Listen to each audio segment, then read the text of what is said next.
Hey solar industry legends, we've just had one of those days that reminds you of how exciting this industry really is. We took David McElroy, the new CEO of the Smart Energy Council, to visit the Advanced Battery Facility at the Queensland University of Technology's pilot precinct in Banyo. Now, I've been in this industry for more than 18 years, and honestly, this is something I'd not seen before in Australia. This place is well worth paying attention to.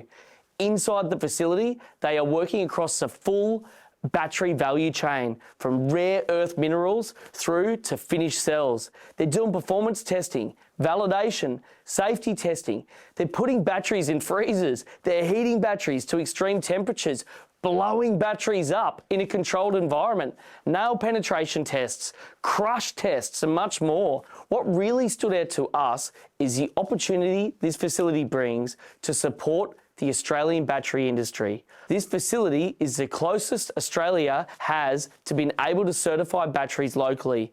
And from what we saw, it is already equipped to play a major role in that future. So let's take a look at some of the highlights from our tour with Professor Joshua Watts and why the facility could be such an important part of Australia's battery story. So QT, we've got the whole vertically integrated battery supply chain from minerals exploration through to systems testing. So this is where we're taking high purity chemicals that have been refined in Australia from Australian critical minerals to go through and qualify them in the battery manufacturing process. So that's things like Australian mined and refined cobalt, nickel, lithium as well, also vanadium for flow batteries, iron, phosphorus, different precursors that go into that supply chain. We can take them from Australian refiners and actually manufacture at pilot scale the battery active materials and then manufacture the batteries. One of the manufacturing processes, so this is a co-precipitation loop where we can take high purity metal sulfates as a feedstock.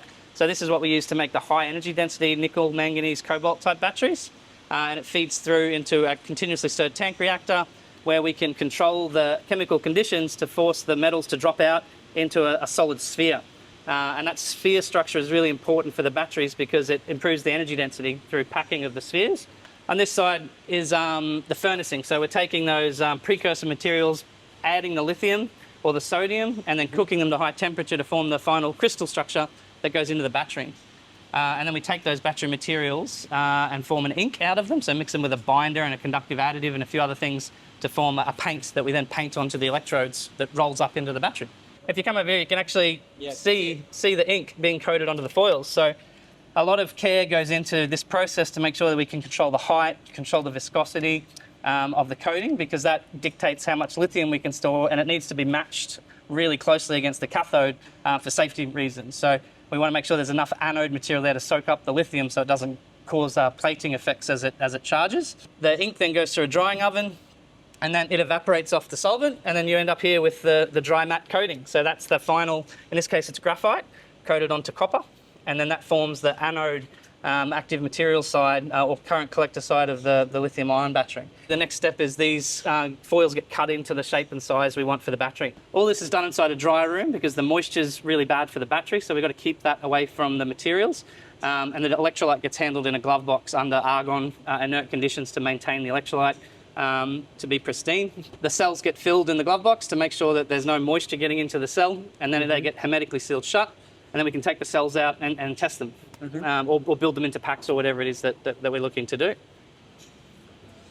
This is all industry incubator space, so industry can set up shop here. This is cell testing for some of the larger cell stuff, so new and emerging chemistries like sodium ion and things like that, we need to be able to test the performance, especially the cycle life. So these are sort of the large prismatics that you see coming on the market for residential, but as well as large-scale grid storage.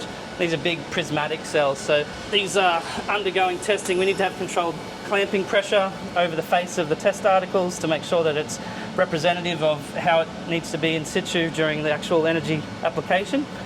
And then we're going through and looking at the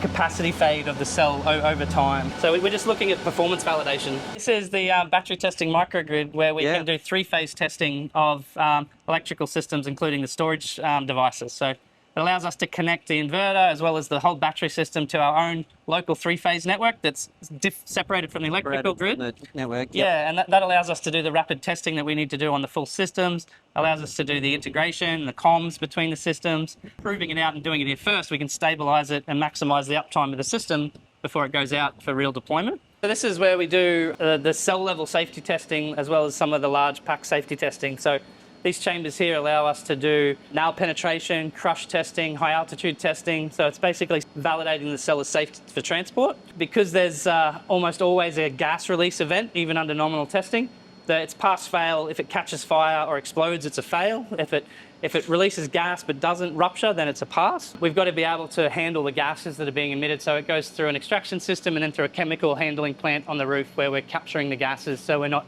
emitting anything. So we drive nail through the cell, or we can crush the cell, or we can put it into a hard short. And so that's done through these types of testing equipment. And then this type of equipment here is where we do the pack level safety check. So we can check the BMS, check the over voltage, over current, over thermals, all of the requirements for 62619.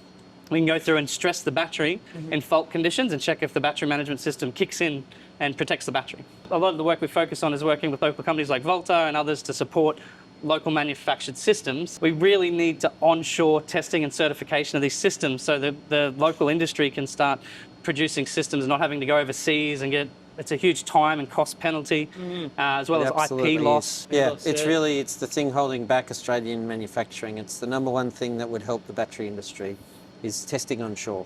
And you literally cannot have a battery manufacturing industry unless you have the testing facility. Yeah, and you can't have that offshore. So for us to grow it and be able to supply the systems from local producers, we need to certify locally. It's super critical for defence supply chains as well. They don't have a choice. They have to do these types of things locally. But to make it economically viable for manufacturing to happen in Australia, we need the testing and the certification here. So this is the type of infrastructure that can do that. These chambers have the ability to handle a fire for up to 48 hours. They can handle an explosion, and they've got all the temperature and humidity control that's required to test to the standards, international standards that we've adopted. This type of system over here is for research and safety validation. So we can actually heat up the cells or abuse the cells in different ways and actually measure the heat release. So it's really important for the research and improving the safety and quantifying what the safety performance is at the cell level. This equipment, to your question before, can do the UN 38.3 and 62619 at the cell module and small pack level. When you go to the larger packs, like these types of packs, you need a little bit more infrastructure, so larger chambers basically to be able to handle the safety around things like the drop tests and stuff. That's where you'd need some more investment. Yeah, to be able to set it up to the full But you've got the broad infrastructure. And you've nailed it. That's the point. And including the people. That's exactly the point. We've got we've been doing this for 16 years. So we've got the skills. Everything you're seeing around here was funded through the Cooperative Research Centre program over the last 12 years. To do this from scratch, it's a $40 million plus investment, and it's a 2-3 years to build the facility, build the infrastructure, train the skills, whereas we already have it. It's all here, ready to go. What's the pathway for you to be able to certify? Like, what's the next step to get there? Need a little bit more funding to scale it up a bit for larger destructive testing chambers, basically, for the safety side of things, and a little bit more workforce to be able to support the certification process. And then accreditation. So there's a process you go through to get the facility accredited to NATA or whatever accreditation body you choose. So it's only about maybe 6 months process if you had the funding. If you have the funding. Trained. And there is funding there.